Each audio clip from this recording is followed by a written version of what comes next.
मैं हूं बोनी वर्मा और आप देख रहे हैं डरावनी दास्तान। आज की ये कहानी किसी फिल्म की स्क्रिप्ट नहीं है, ये सच है, उतना ही सच जितना आपका डर। मुझे ये कहानी भेजी गई थी इंस्टाग्राम पर। एक शख्स ने लिखा, भाई साहब, ये बात मैंने आज तक किसी से नहीं कही, लेकिन अब ये डर मेरी हड्डियों में बस चुका है। बस आप तक पहुंचा रहा हूं। जो मैंने देखा वो अब भी मेरी नींदें उड़ा देता है। दिलीप, लखनऊ के पास के एक छोटे से गांव का सीधा साधा लड़का, दिल्ली आया था काम की तलाश में और किस्मत उसे पहुंचा ले गई एक ट्रांसपोर्ट कंपनी में। सेठ जी के यहां ट्रक ड्राइवर की नौकरी मिली। काम आसान नहीं था, लेकिन दिलीप में जिम्मेदारी कूट कूट कर भरी थी। ट्रक में माल भरना, एक खलासी को साथ लेना और सफर शुरू कर देना, यही उसका हर दिन था। दिल्ली में ही उसकी मुलाकात हुई रामू से, एक छोटा सा उत्साही लड़का जो दिलीप को मानने लगा भाई साहब। और दिलीप ने भी उसे अपना ही समझ लिया, काम दिलवा दिया, साथ खाना साथ रहना, और धीरे धीरे दोस्ती खून जैसी हो गई। 3 साल बीते। अब सेठ जी, दिलीप और रामू सिर्फ काम के रिश्ते नहीं थे, एक परिवार बन चुके थे। जब भी कोई बड़ा और भारी भरकम ऑर्डर आता, सेठ जी सिर्फ एक नाम लेते, दिलीप और रामू को भेजो। उस रात भी कुछ ऐसा ही हुआ। दिल्ली से लखनऊ के पास एक भारी डिलीवरी थी। टाइम था करीब रात के 10 बजे। सामान लाद दिया गया था, बस निकलना था। लेकिन उस दिन दिलीप का चेहरा कुछ और कह रहा था। हाथ पैर कांप रहे थे, मन बेचैन था, जैसे किसी अनदेखे तूफान की भनक मिल गई हो। दिलीप ने कहा, रामू, थोड़ा आराम कर लेते हैं, अभी कुछ अजीब सा लग रहा है। खाना खाया, एक ठंडी बोतल पी और जहां ट्रक खड़े रहते थे वहीं गोदाम में जाकर कुछ देर सुस्ताने लगे। करीब 11 बजे रामू ने धीरे से झकझोर कर पूछा, भाई चलें? दिलीप ने आंखें खोली। चेहरा थका हुआ था, लेकिन उन्होंने बस चुपचाप सिर हिलाया। करीब 12 बजे दोनों ट्रक में बैठे। इंजन स्टार्ट हुआ और वो काली सड़क पर ट्रक आगे बढ़ने लगा। सिर्फ 5 मिनट ही बीते होंगे कि रामू बोला, भाई आज मन है ट्रक चलाने का, तू आज मुझे दे दे स्टीयरिंग। दिलीप रामू को पहले ही सिखा चुका था, अक्सर मौका मिलते ही स्टीयरिंग थमा देता, पर आज नहीं। आज कुछ अलग था। उसके चेहरे की लकीरें गहरी हो गई थीं, पसीना उभर आया था, जबकि बाहर ठंडी हवा चल रही थी। दिलीप ने धीमे से कहा, नहीं रामू, आज मैं ही चलाऊंगा, मन ठीक नहीं लग रहा, बस आज मुझे ही चलाने दे। उसकी आवाज में डर नहीं था, बल्कि कोई अनकहा बोझ था। रामू ने उसकी आंखों में देखा और चुप हो गया। ट्रक बढ़ता गया, धीरे धीरे अंधेरे का पेट चीरता हुआ उन दोनों को लेकर निकल पड़ा उस रास्ते पर जहां से कई लौटे नहीं। करीब 2 घंटे बीते होंगे। वक्त था 2:30 बजे के आसपास। दिलीप ने अचानक ट्रक एक तरफ लगाया, बीड़ी निकाली और जलाकर होंठों से लगा ली। रामू को अजीब लगा, पूछा, भाई क्या हुआ? अचानक ट्रक रोककर बीड़ी? दिलीप ने बस इतना कहा, सब ठीक है, बीड़ी खत्म हो लेने दे, फिर तू चला लेना, नींद सी आ रही है। रामू तो पहले से ही तैयार बैठा था। उसने स्टीयरिंग थामा। दिलीप बगल की लंबी सीट पर लेट गया। उसने आंखें बंद की, लेकिन ऐसा लगा जैसे उसका मन अब भी कहीं और खुला पड़ा था। अब स्टीयरिंग पर रामू था। हवा में थोड़ी ठंडक थी। रेडियो पर कोई पुराना गाना बज रहा था, पर तभी रेडियो से आने लगी एक अजीब घुरघुराहट, जैसे कोई मशीन के अंदर सांसें ले रहा हो। कर्कश, टूटी बुझी सी आवाज। रामू ने रेडियो ऑन ऑफ किया, लेकिन ट्रक के पीछे से धातु के टकराने की आवाज आई। उसने मिरर में देखा, खाली रोड, कुछ भी नहीं। पर अगली बार मिरर में एक धुंधली हथेली नजर आई, खिड़की पर, बस एक पल को, और फिर गायब। रामू की सांस रुक गई। उसका पूरा शरीर ठंडा पड़ गया, कानों पर जैसे किसी ने सांस ली हो। बहुत पास से उसने गर्दन घुमाई, कुछ नहीं था, पर हवा में अब एक अजीब सी हरकत थी। और तब पीछे से एक और ट्रक की हॉर्न सुनाई दी। रामू ने मिरर की तरफ फिर से देखा। अब वहां कुछ नहीं था, सिर्फ पीछे से आती एक ट्रक की लाइट और उसकी गूंजती हुई हॉर्न जो हवा को चीरती चली आ रही थी। रामू के माथे पर पसीना था, लेकिन उसकी आंखों में एक अजीब सा जोश था। उसने स्टीयरिंग को कसकर पकड़ा और मन ही मन बोला, कौन है ये जो मेरा पीछा कर रहा है? स्टीयरिंग मेरे हाथ में है, अब देख तुझे कैसे पीछे छोड़ता हूं। ट्रक की रफ्तार बढ़ने लगी। गियर बदले, पैडल नीचे धंसा दिया। ट्रक अब हवा से बातें कर रहा था, लेकिन पीछे की हॉर्न भी उतनी ही तेज होती जा रही थी। जैसे कोई पीछे से चिल्ला रहा हो। पर रामू अब गुस्से में था। उसका दिल धक धक नहीं कर रहा था, वो जैसे आग उगल रहा था। तेरे जैसे ट्रक बहुत देखे हैं, अब तू देख मेरी रफ्तार। पर तभी हवा बदलने लगी।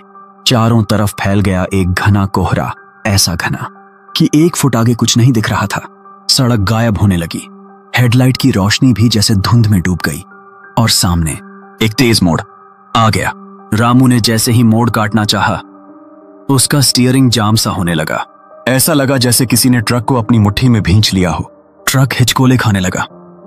रफ्तार कम करने की कोशिश की, ब्रेक दबाया, पर ब्रेक ने जवाब नहीं दिया। हॉर्न बजता रहा, कोहरा बढ़ता गया और फिर धड़ाम, एक जोरदार टक्कर। ट्रक का अगला हिस्सा सीधा जा टकराया एक सीमेंट के पिलर से। लोहे की आवाज, टायरों की चीख और फिर चुप्पी। रामू ट्रक से बाहर फेंका गया। धूल और कोहरे में लिपटा हुआ उसका शरीर जमीन पर गिरा। सांसें धीमी, धड़कन थमी हुई। पर तभी उसने सुनी एक चीख। भाई, वो दिलीप की आवाज थी, लेकिन अब वो आवाज चीख नहीं रही थी। वो धीरे धीरे शांत हो रही थी, जैसे किसी का दम घुट गया हो। अगले कुछ दिन रामू को कुछ भी याद नहीं रहा। वो जब होश में आया, हॉस्पिटल का बिस्तर था, बाहर की खिड़की से झांकती धुंधली रोशनी और भीतर एक गहराता हुआ सन्नाटा। उसकी आंखें खुली थीं, पर वो देख कहीं और रहा था। हर पल उसे सिर्फ एक ही बात सता रही थी, अगर मैंने उस रात जिद नहीं की होती तो क्या दिलीप आज जिंदा होता। 6-7 दिन बाद रामू किसी तरह उठकर दिल्ली लौटा। सेठ जी के पास गया। चेहरा सूजा हुआ था, आवाज कांप रही थी। कहा, सेठ जी, उस रात मैंने ट्रक चलाया था। पीछे से एक ट्रक आया, बहुत तेज। मैंने रफ्तार बढ़ाई और फिर आवाज रुक गई। रामू की आंखें गीली थीं, पर सेठ जी शांत खड़े थे और उन्होंने जो कहा, रामू की रूह तक हिला गया। रामू, तू जो कह रहा है वही बात दिलीप भी मुझसे कहता था। वो कहता था कि रात के 2-3 बजे के बीच पीछे से एक ट्रक आता है, पर वो बस मिरर में दिखता है, असल में कुछ होता नहीं। हॉर्न की आवाज सुनाई देती है, पर पीछे मुड़ो तो कुछ नहीं होता। कई बार तो डर के मारे वो ट्रक रोक देता था, उतर के देखने लगता था, पर वहां कोई नहीं होता था। रामू, ये ट्रक एक भूत की तरह है जो पीछा करता है लेकिन दिखता नहीं, और जो इसे अनदेखा करता है वो कभी मंजिल तक नहीं पहुंचता। रामू वहीं कुर्सी पर बैठा रह गया, जैसे सब कुछ एक पल में जम गया हो। अब वो डर सिर्फ किसी हॉर्न का नहीं था, बल्कि उस गलती का था जो उसने अनजाने में की थी। और तब से हर रात 2:35 बजे जब वो सोने की कोशिश करता, हॉर्न, फिर से वही हॉर्न उसे जगा देता, और तब लगता जैसे कोई ट्रक अब भी पीछा कर रहा है, कोई जो कभी रुकेगा नहीं। कभी कभी कुछ सवालों के जवाब इंसान नहीं दे पाता, उनके लिए हमें उन जगहों तक जाना पड़ता है जहां सच्चाई डर के पीछे छुपी होती है।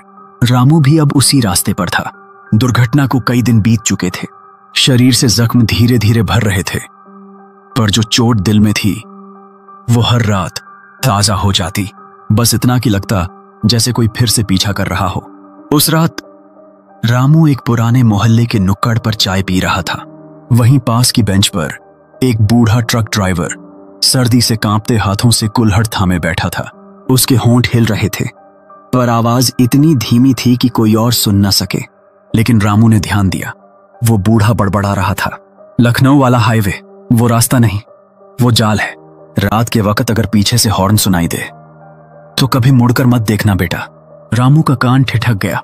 फिर उसने उसी फुसफुसाती आवाज में सुना, अगर जिंदा रहना है तो सीधा कालका मोड़ की ओर निकल जाना।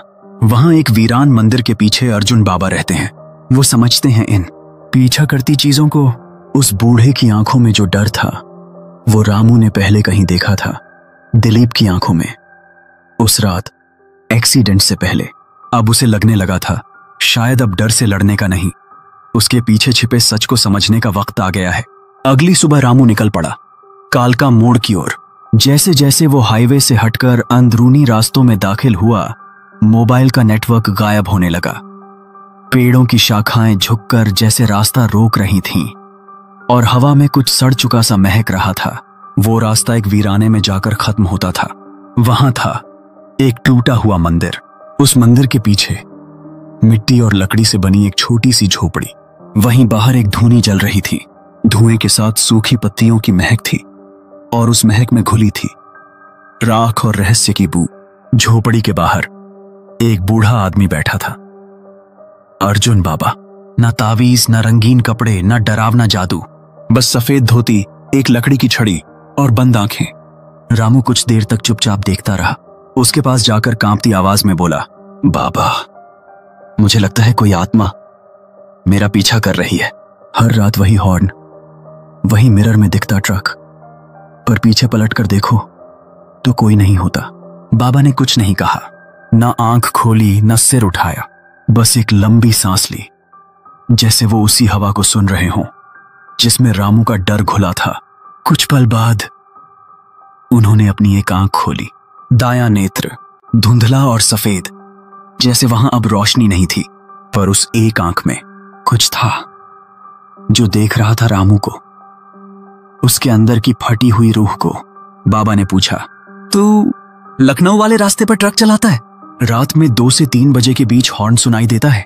मिरर में परछाई दिखती है, लेकिन पीछे कुछ नहीं। रामू के होंठ सूख गए थे। उसने धीरे से सिर हिलाया।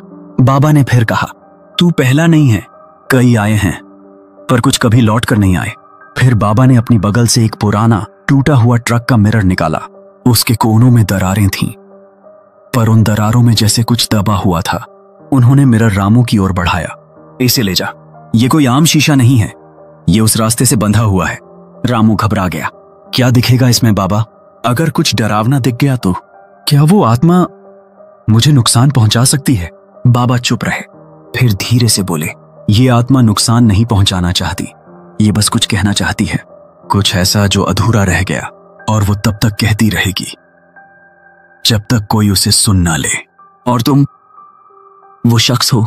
फिर बाबा ने हल्की राख उठाई, हवा में उड़ा दी और धीमी आवाज में बुदबुदाने लगे। झोपड़ी के भीतर से एक सरसराहट की आवाज आई, जैसे कोई परछाई जो सुन रही हो सब कुछ। रामू कांप गया। बाबा बोले, जाओ, आज रात उसी मोड़ पर जाना। वही समय 2:33। इस मिरर में देखना, जो दिखेगा वो डर नहीं होगा, वो जवाब होगा। रामू ने मिरर लिया और उस रात वो उसी मोड़ पर पहुंचा जहां दिलीप की चीख गूंजी थी और हॉर्न आज भी गूंजता था। सड़क सुनसान थी, हवा थमी हुई और घड़ी धीरे धीरे चल रही थी। 2:35। सड़क पर सन्नाटा था। ना कोई ट्रक, ना कोई आदमी, सिर्फ झाड़ियों में चलती हवा की सरसराहट और ऊपर आकाश में जमा हुआ कोहरा। रामू ने कांपते हाथों से अर्जुन बाबा का दिया हुआ दरार भरा मिरर निकाला। उसने मिरर को सामने रखा और आंखें बंद कर लीं। भाई, अगर तू कहीं है तो अब सामने आ, मैं तुझे देखना चाहता हूं, एक आखिरी बार। धीरे धीरे हवा की रफ्तार बढ़ने लगी। झाड़ियों में से कुछ टूटी पत्तियां उड़ी और फिर वो हॉर्न, फिर वही हॉर्न जो रामू हर रात सुनता था। लेकिन इस बार वो सिर्फ आवाज नहीं थी, वो एक उपस्थिति थी। रामू ने आंखें खोली और मिरर में झांका। सामने की सड़क खाली थी, लेकिन मिरर में ट्रक का केबिन दिख रहा था। ट्रक जो वहां था ही नहीं, फिर भी मिरर में था और केबिन के अंदर कोई बैठा था। रामू की सांस अटक गई। उसने पलटकर पीछे देखा, खाली, कोई ट्रक नहीं, कोई इंसान नहीं, पर मिरर में चेहरा साफ दिख रहा था। दिलीप। उसकी आंखें भारी थीं, चेहरा थका हुआ लेकिन शांत, जैसे कोई जख्म जो अब बस याद बन गया हो। रामू की आवाज टूट रही थी, भाई, आप इस ट्रक में कैसे? मिरर में दिलीप की परछाई हिली और पहली बार उसने मुंह खोला, क्योंकि यह ट्रक अब मेरा नहीं, मेरा श्राप है। रामू कांप गया। दिलीप ने बोलना शुरू किया, सालों पहले इसी हाईवे पर एक औरत मारी गई थी। एक ट्रक ने उसे कुचला था। वो मरी नहीं थी, वो श्राप बनकर गई थी। मरते मरते उसने कहा था, जो भी इस सड़क पर रफ्तार में गाड़ी चलाएगा या दिल में होड़ रखेगा, उसका अंत यहीं होगा। रामू की आंखें फटी रह गईं। उसने फिर मिरर में देखा। दिलीप अब और पास था। जिस रात हम निकले थे, दिलीप की आवाज भरी हुई थी, तू सिर्फ ट्रक चला रहा था, पर जिम्मेदारी मेरी थी, इसलिए मरा मैं। तू बच गया क्योंकि उस रात तू ड्राइवर नहीं था। अब ये ट्रक उस श्राप का हिस्सा बन गया है। हर बार कोई ना कोई इसकी गिरफ्त में आता है। रामू की आंखें भर आईं। क्या ये कभी रुकेगा भाई? मिरर में दिलीप ने धीरे से सिर हिलाया। नहीं, जब तक कोई इस श्राप को दोहराता रहेगा ये कहानी दोहराई जाती रहेगी। अब तू जा, लेकिन याद रख, इस हाईवे पर कभी भी रफ्तार में गाड़ी मत चलाना, क्योंकि अगली बार मिरर में मैं नहीं तू नजर आएगा। और ये कहते ही मिरर की दरारों में उसका चेहरा धुंधला होने लगा, धीरे धीरे गायब, जैसे उसने जो कहना था कह दिया हो। रामू वहीं बैठा रह गया, हाथ में वो मिरर, आंखों में आंसू और दिल में एक अजीब सी शांति, क्योंकि अब उसे समझ आ गया था डर कहां से आ रहा था और क्यों। उस रात रामू ने मिरर को जमीन पर रखा, घुटनों के बल बैठा और पहली बार दिलीप की आत्मा के लिए दुआ मांगी। अब भी हर रात 2:45 बजे वो हॉर्न गूंजता है, लेकिन अब रामू जवाब नहीं देता। मैं हूं बोनी वर्मा और आप सुन रहे थे डरावनी दास्तान, एक ऐसी कहानी जो शायद अब भी उसी हाईवे पर जिंदा है। अगर आपने भी कभी किसी वीराने में मिरर में कोई परछाई देखी हो तो संभल जाइए, क्योंकि कुछ सफर मंजिल तक नहीं मौत तक जाते हैं। अगर आपको यह कहानी डरावनी लगी तो लाइक कीजिए, कमेंट करके बताइए कि सबसे डरावना पल कौन सा था। और अगर आप भी ऐसी ही कहानियां सुनना चाहते हैं तो चैनल को सब्सक्राइब करना मत भूलिएगा। मिलते हैं अगली रात एक और डरावनी दास्तान के साथ। तब तक मिरर में देखने से पहले 2 बार सोचिएगा।